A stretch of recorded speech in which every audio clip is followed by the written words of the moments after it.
Hi, so this is a quick video on how the race entry secretaries can create races and so on. So hopefully you'll see now there's a races entry in the navigation.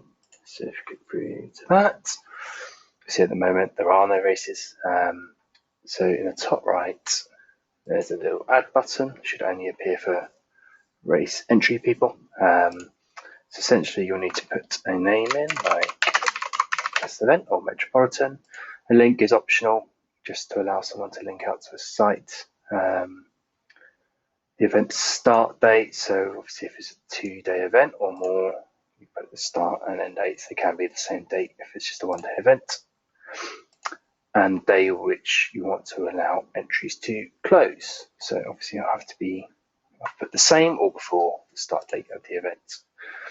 For now, just a really simple fees, so you'll get your trailer towing fees and then the entry fees, so whatever they happen to be, and optional again, but if you know who the tower is, you can put that in there. Once you've done that, saved, and then you can go into the test event, so you can change the details. Note that if you do change things like the fees or even the entry dates, if someone's already got an entry in, it'll be under the old stuff and it won't do anything magic and try to correct those. So you'll need to get the treasurer to work out what you need to do there to do the individual things at the moment. Hopefully something we do in the future. Okay, so yeah, that's how you create your events. So if you go back to your race lists,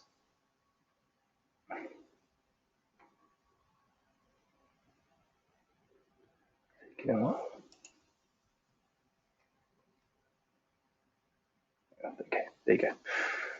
So I've got my test event. If it'll have the date it starts, and it will have a warning. Obviously, today the entries are closing, and it will give you an indication of the number of entries there are for said race. You can click on the race, and you'll see the entries on the right-hand side if there are any. So a normal user would come in, click add entry. They'll get to select the day of the date of the regatta they want to enter. The boat types, a category group, so it's mixed open women, and then age groups is optional, so with the juniors and for masters, but nothing for seniors. And entry notes, obviously, generally races are a bit more complex now than they used to be, so try encourage crews to put in more detail there. For the entry itself, so you probably won't be putting these in, but it's good to know how it works. So essentially, you'll be able to select members, be able to see the balance, just because we won't allow people to enter if they're in a negative. They need to have enough funds to cover the entry. So I've put a fake amount in my account, as you can see, and you'll need an entire boat full of valid entries in order to submit that entry.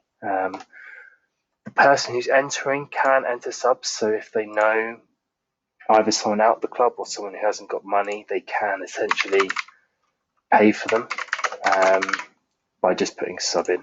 But that will come out, you see, or identify the viewer that actually I had 116, but now I'm paying for my own and trader and for the subs and his trader fees.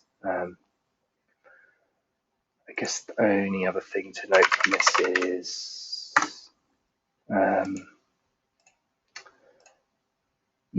so if it's a multi-day event or if you've got you're entering twice in a day, it should only charge a person one trader fee per event. So it will just, for the first entry, it will charge them the entry fee and the trader fee, and then from there on, it should only charge them entry fees, unless you're the person putting in subs. If you're putting in subs, it will charge you the trader fees for every sub, because it assumes it is a different person.